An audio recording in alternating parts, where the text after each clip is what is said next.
One of the issues that we've heard a lot about over the last few weeks and months is the issue of anxiety.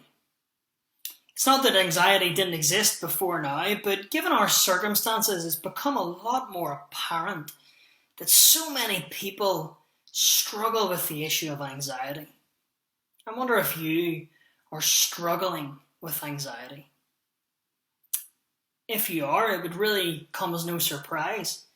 We live in a world that's full of disease and illness, financial insecurity, broken relationships, worry about the future. We live in a world that would make us anxious. So I wonder if you are struggling with anxiety. The Bible speaks directly to the issue of anxiety.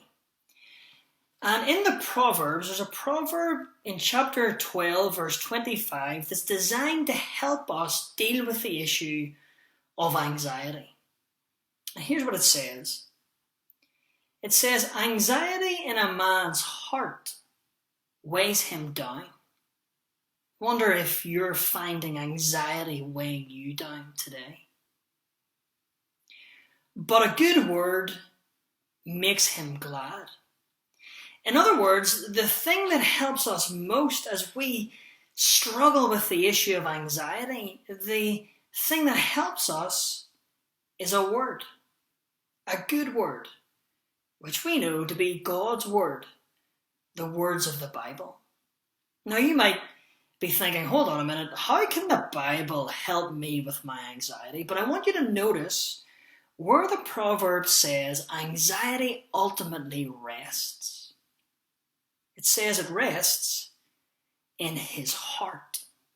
And the only way to truly address the heart and the issues of the heart is to come to the one who can.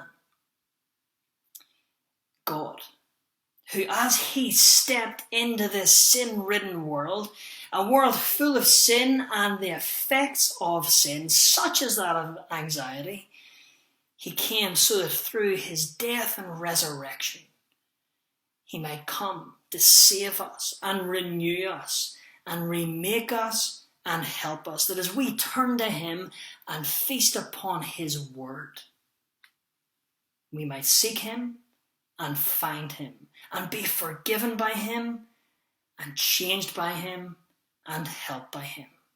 That as we feast upon his word, he might truly address the issues of our heart and truly deal with our anxiety and truly make us glad. Maybe today you're feeling anxious. There are lots of things you could turn to help you handle your anxiety. But the Bible tells us that when we turn to the one who alone can address the issues of our heart, when we turn to Jesus and trust him and seek forgiveness and renewal and help from him, and feast upon his word, he will help us. He will address our anxiety, and he will make us glad.